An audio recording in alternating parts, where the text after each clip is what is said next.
Hello and welcome to Thrive with Holistic Healing Co podcast. Thank you so incredibly much for being here today. So, today's episode is not one that I would normally go over, and it's because really I'm not one to bring up controversial topics or to bring up anything to do with religion or politics. This isn't something that I have been brought up doing. I'm usually a very impartial, proper person, and I don't like to bring up anything that could be misconstrued in a controversial way. So, this is the topic of having faith to get you through periods of darkness or periods of hardship and difficulty. Now, this episode actually isn't about religion as such. I'm not talking about a specific medium or modality or religion or anything. This isn't about me converting anyone, or it's not me trying to convince you of anything or anything like that. So that's certainly not the purpose of this episode. But it is, however, speaking into this concept of when you're in the trenches and when you're in the midst of feeling absolute pain and suffering, and it feels absolutely all consuming, and it feels like there's no way out. And the thoughts actually can feel incredibly real. What I feel can help in this situation or circumstance is a term that I'll use, which is spirituality. So here, fill in the blank. You can use whatever term you want to use. You can use whatever term it is. But today I'm going to use the word faith in spirituality. And it's this believing in something that's greater or bigger than oneself. It's greater than you. And so for me, it is this act of surrendering into something that's bigger than myself. And it enables me to harness strength and power, and I use it as an outlet or almost an anchoring point. And it helps me recognize, or it can help us recognize, that thoughts are just thoughts. And if we're able to harness and foster and garner this faith into whatever it is for you or whatever that means to me, it helps us get through this time because our intention and our focus changes from whatever our thoughts are into something bigger than us, if that makes sense. I know it's a little bit of a convoluted way of thinking of things, but for me, in that instance where I was in the trenches and I honestly felt like there was no way out of the way that I was feeling, I remember absolutely surrendering to whoever or whatever it was to help me. I literally begged, I pleaded, I got down on my hands and knees, and I just surrendered because I had nowhere else to look. I had nowhere else to go. I felt so incredibly vulnerable, or I felt very much at a loss. And just that feeling of, please help me, that is the space that almost enabled me to, yes, think of something bigger than myself, but it almost abdicated myself of that pressure of what the situation was. It was like I was putting that pressure or that burden that was on me, I was setting it aside. I was letting someone else or something else take care of it. It was this, please, whatever you are, help me. I need help. In the same way, asking a physical, real person for help, it was that same, when you actually can sometimes be honest and open and really raw about something that's upsetting you or something that's come up that you're not happy with, it does feel so much lighter, and it does almost lessen this burden. And in the very same way, that's how it felt for me in that time, because I was able to really surrender and just say, look, I have just laid it all on the table here. And so it it lightened that burden, and it encouraged me to keep on going, really for the hope of a brighter day. And, I always had my beautiful boys in my mind and my heart, and I held on for them. And I always held on for them because I felt were bigger than me too. It wasn't just me. It was something outside of myself that was worth fighting for. And so I put my faith into them as well.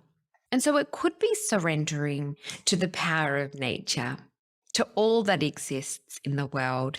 It doesn't have to be someone or something. It's just whatever it is that feels right for you. And that's when I say fill in the blank because, whatever that means to you.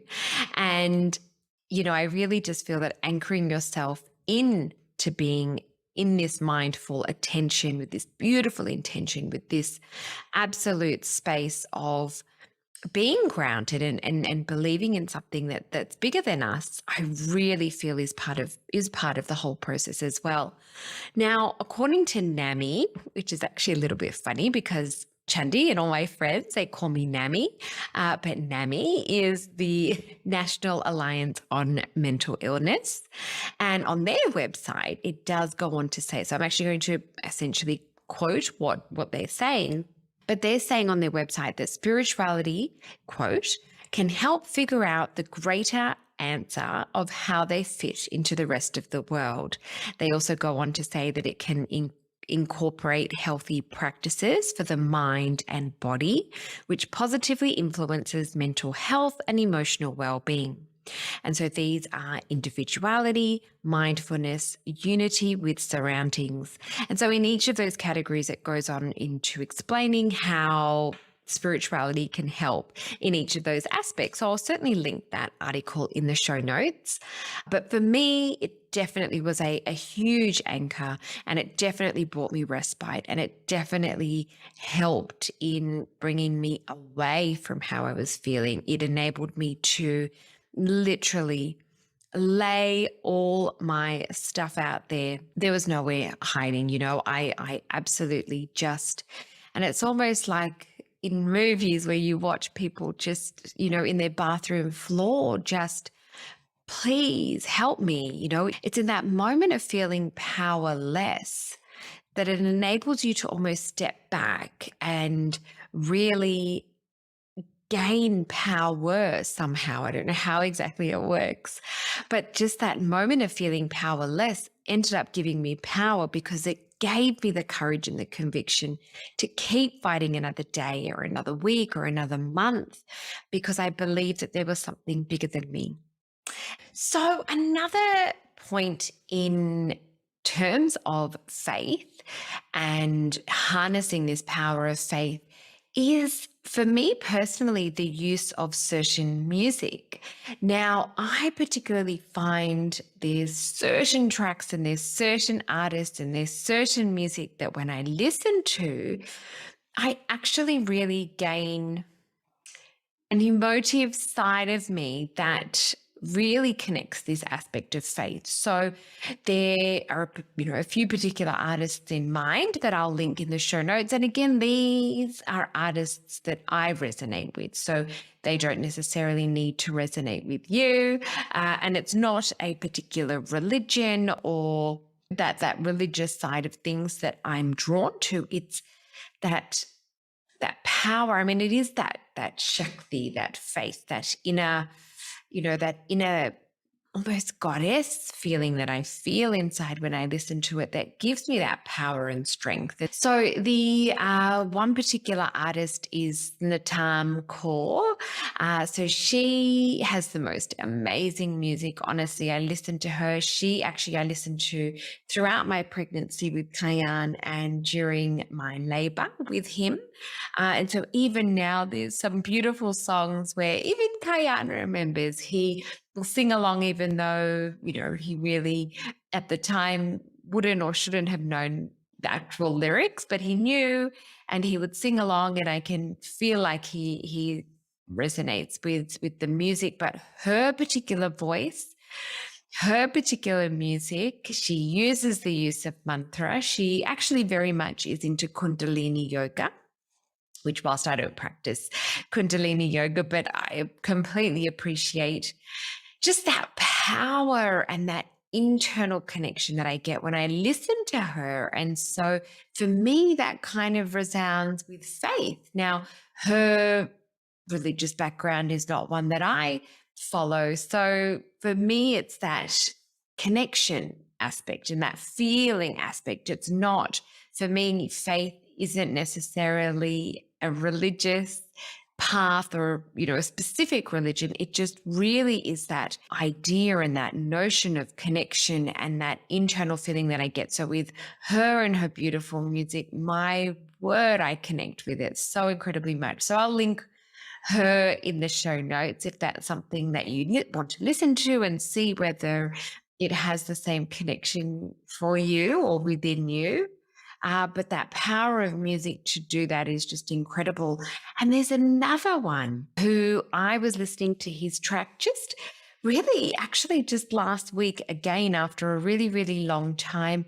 And I was driving and I actually got really teary and I got really, really emotional and I felt it in my blood. I felt it in my soul. I felt the power and this connection, and it kind of just reconnected me to this beautiful feeling aspect again. And so it's Krishna Das, and the particular song was Ma Durga. Now, it is one that's speaking about a particular goddess who imbibes and embraces this mother, maternal, strong matriarch figure. And so I feel like I was connecting to the energy and the essence of the song and the music and what this particular symbol represents. And so that was something it brought me back to this primal, motherly, strong, amazing feeling that I got. And so what I would say to you, yes, whilst I'll link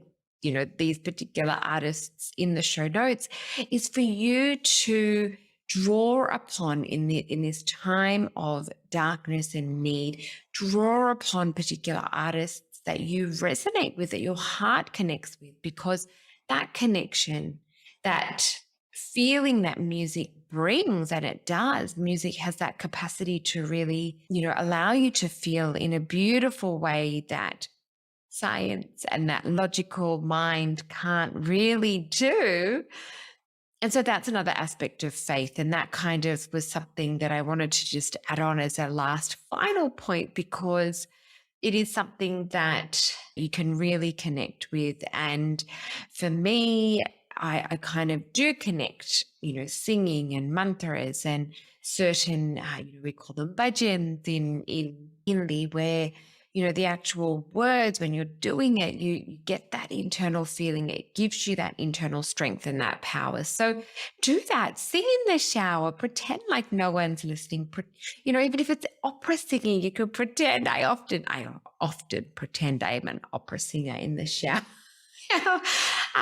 My annoying husband actually has it on recording a few times of me, belting out my opera tunes. But I'm not a musician, but I'm sure there's a science behind what it evokes within us. And so that would be another thing in this topic of faith, is to go back to any tools, any artists, any music that you're so drawn and connected to, because it will allow you to spark that interest and spark that connection, that joy and that feeling part of life again. And when you're in the thick of the darkness and the trenches, connecting to that type of feeling, I believe, is going to be very therapeutic and very medicinal for the soul. And it's going to connect you to something bigger than what you're feeling right now. And if we can do that more and more, if we can connect with what makes us feel good, we're going to imbibe and encourage and hopefully allow more joy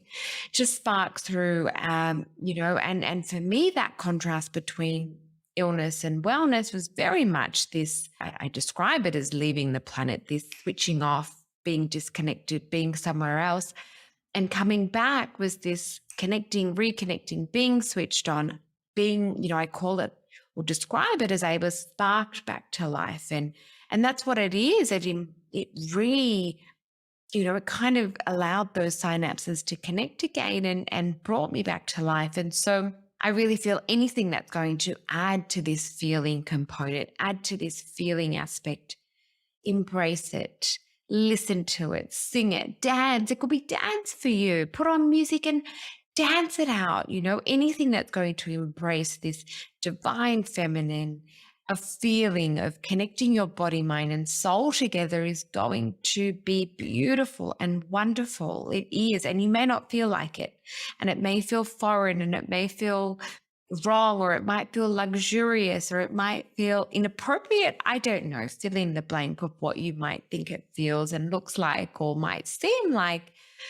But I am all for really connecting with doing heart-centered activities and connecting with whatever it is that makes you feel again, because that feeling center that is going to help that heart-brain connection to reignite again. And yeah, anyway, that was just another little tidbit of goodness. And yeah, find your artist again and your singer and your internal singing narrative and voice and song, and go for it. Pretend like no one is watching.